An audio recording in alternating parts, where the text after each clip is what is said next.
আসসালামু আলাইকুম ওরহমতুল্লাহি ওবরকাত। কেমন আছেন বন্ধুরা? আজকে আমরা জানব হজরত ওমর রাদিয়াল্লাহু তাআলা আনহুর জীবনে। হজরত ওমর ইবনে খাত্তাব রাদিয়াল্লাহু তাআলা আনহু ছিলেন ইসলামের দ্বিতীয় খলিফা, যিনি 584 খ্রিস্টাব্দে মক্কায় জন্মগ্রহণ করেন এবং 644 খ্রিস্টাব্দে শাহাদত বরণ করেন। ইসলাম গ্রহণের পূর্বে তিনি নবী করিম সাল্লাল্লাহু আলাইহি সাল্লামের ঘোর বিরোধী ছিলেন, তবে পরে ইসলাম গ্রহণ করে মক্কায় হিজরত করেন। ইসলামের দ্বিতীয় খলিফা হিসেবে তিনি ন্যায় বিচারক, দৃঢ়তা ও সততা ও সুবিচারের জন্য পরিচিত ছিলেন এবং তার সবসময় পারস্য ও মিশর বিজয়ের সূচনা হয়। ইসলাম গ্রহণের পূর্বে হজরত ওমর রাদিয়াল্লাহু তাআলা আনহু মক্কায় কুরাইশ বংশের আদি গোত্র জন্মগ্রহণ করেন। ইসলাম ধর্মের প্রচারের আগে তিনি ইসলাম ঘোর বিরোধী ছিলেন এবং মুসলমানদের উপর নির্যাতন চালাতেন। ইসলাম গ্রহণ ও পরবর্তী জীবন। তিনি মক্কায় থাকাকালীন ইসলাম গ্রহণ করেন এবং মদিনায় হিজরত করেন। তিনি নবী করিম সাল্লাল্লাহু আলাইহি সাল্লামের অন্যতম ঘনিষ্ঠ সাহাবী ছিলেন এবং পরবর্তীতে তার শ্বশুর হন খেলাফতের সময়। আবু বকর রাদিয়াল্লাহু তাআলা আনহু এর মৃত্যুর পরে তিনি দ্বিতীয় খলিফা হিসেবে দায়িত্ব পালন করেন। তিনি ইসলামের আইনের একজন অভিজ্ঞ আইনগত ছিলেন এবং ন্যায়ের বিচারক ও অবস্থা সঠিক ছিলেন। বিচার ও বিচারণের কারণে তাকে আল ফারুক, সত্য মিথ্যা পার্থক্যকারী উপাধি দেওয়া হয়। তার শাসনামলে ইসলামী রাষ্ট্রকে আরবীয় রাজ্য থেকে একটি বিশ্বশক্তিতে রূপান্তরিত করা হয় এবং তার নেতৃত্বে মেসোপটেমিয়া এবং সিরিয়া জয় করা হয়। পারস্য ও মিশর বিজয় সূচনা হয়। তিনি হিজরত প্রত্যাবর্তন করেন, তারাবির নামাজ জামাতে আদায়ের ব্যবস্থা, নাগরিকের তালিকা প্রণয়ন ও মতো গুরুত্বপূর্ণ অবদান ও বৈশিষ্ট্য: সততা, দৃঢ়তা, সাহস, সুবিচলতা ও আল্লাহভীরু রূপান্তর চরিত্রের প্রধান বৈশিষ্ট্য ছিলেন।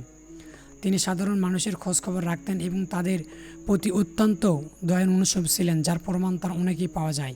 তার মৃত্যু 664 খ্রিস্টাব্দে তিনি শাহাদত বরণ করেন।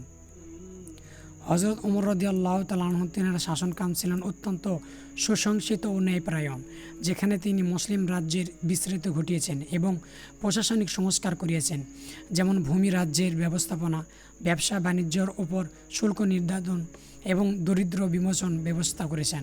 তার সময়ে পারস্য, সিরিয়া, মিশর ও অঞ্চলে মুসলিমদের অধীনে পাশে যা অর্ধক পৃথিবীর শাসনকর্তা হিসেবে পরিচিত হয়। শাসনের মূল দিকসমূহ: প্রশাসনিক ও অর্থনৈতিক শাসন। ভূমি রাজ্য, ব্যবসায়িক পণ্যের ওপর অবরোধ ও শুল্ক বিস্তৃত অঞ্চল থেকে রাষ্ট্র কোষাগারের উদ্দেশ্য ছিলেন। দরিদ্র বিমোচন: তিনি বিশেষ ব্যবস্থা গ্রহণ করেছিলেন যা প্রজাদের জীবনযাত্রার মান উন্নত করেন। সাময়িক বিজয়: তার শাসনামলে মুসলমানরা পারস্য, ইরান, সিরিয়া, ফিলিস্তিন, মিশর ও সুরাং এবং অমিত বিশাল অঞ্চল জয় করেন। তার রাজ্যের বিস্তারিত এত বেশি ছিল যে তাকে অর্ধ পৃথিবীর শাসনকর্তা বলা হতো। ন্যায়পরায়ণতা ও সুশাসন: হজরত ওমর রাদিয়াল্লাহু আনহু ছিলেন একজন বিচক্ষণ, পরদর্শী ও ন্যায়পরায়ণ শাসক। প্রজাদের সুবিধা অসুবিধা নিজের চোখে দেখার জন্য তিনি প্রায় রাতের বেলায় গোপনে রাজ্যের বিভিন্ন অঞ্চলে ঘুরে বেড়াতেন। সুরত্বপূর্ণ উপাধি: তিনি তার সঠিক বিচার ও ন্যায়পরায়ণের জন্য রাসূল সাল্লাল্লাহু আলাইহি সাল্লাম তাকে আল ফারুক বলে উপাধি দিয়েছিলেন। শাসনকালের সময়: হজরত ওমর রাদিয়াল্লাহু তাআলা আনহুর খেলাফত ছিল মোট 10 বছর 6 মাস 4 দিন। হজরত ওমর রাদিয়াল্লাহু তাআলা আনহুর শাসনকালে মুসলমান ইতিহাসে একটি স্বর্ণযুগ বলে বিবেচিত হয়, যেখানে তিনি ন্যায়পরায়ণ, সমৃদ্ধি এবং সাম্রাজ্যের বিস্তারিত অর্জনের ভূমিকা পালন করেছিলেন। ওমর ইবনে খাত্তাব রাদিয়াল্লাহু তাআলা ছিলেন ইসলামের দ্বিতীয় খলিফা। রাসূল সাল্লাল্লাহু আলাইহি সাল্লাম তাকে ফারুক, সত্য মিথ্যা পার্থক্যকারী উপাধি ভূষিত করেন। রাসূল সাল্লাল্লাহু আলাইহি সাল্লাম ইসলাম সমাজ ও রাষ্ট্রের রূপরেখা দান করেছেন, তা বাস্তবায়নে তিনি অন্যান্য সাধারণ অবদান রাখেন। সমাজ ও রাষ্ট্রের জীবনে বহু আইন বিধান প্রতিষ্ঠান লাভ করেছেন। ওমর রাদিয়াল্লাহু তাআলার জন্ম পরিচয়: তার পুরো নাম আবুল হাফস ইবনে ওমর খাত্তাব নুফাইল ইবনে আব্দুল উজ্জা। মা বাবা উভয়েই বিবেচনা করে কুরাইশ ছিলেন। ওমর রাদিয়াল্লাহু আনহু মহানবী সাল্লাল্লাহু আলাইহি সাল্লাম 13 বছর পরে জন্মগ্রহণ করেন। পৃথিবীর কাবাঘরের সন্নিকটে অবস্থিত জবালে ওমরে ছিল তার বাড়ি। শৈশবে তিনি উটের রাখাল হিসেবে কাজ করতেন এবং যৌবনে পদার্পণে তিনি ব্যবসায়ী মনোযোগী হন। ব্যবসা করে তিনি বিপুল সম্পত্তির মালিক হন। ইসলাম গ্রহণের আগে ওমর রাদিয়াল্লাহু তাআলাকে মক্কায় অন্যতম অভিজাত ব্যক্তি মনে করা হতো এবং তিনি বিভিন্ন সময় কুরাইশের প্রতিনিধি কাজ করেন। দৈনিক ব্যবস্থা হযরত ওমর রাদিয়াল্লাহু আনহু খাত্তাব ছিলেন সুকাঠামো দেহের অধিকারী। তার দৈনিক গঠন তার শক্তিমাত্রা, শারীরিক সমর্থ প্রখরতা সাক্ষ্য দিত।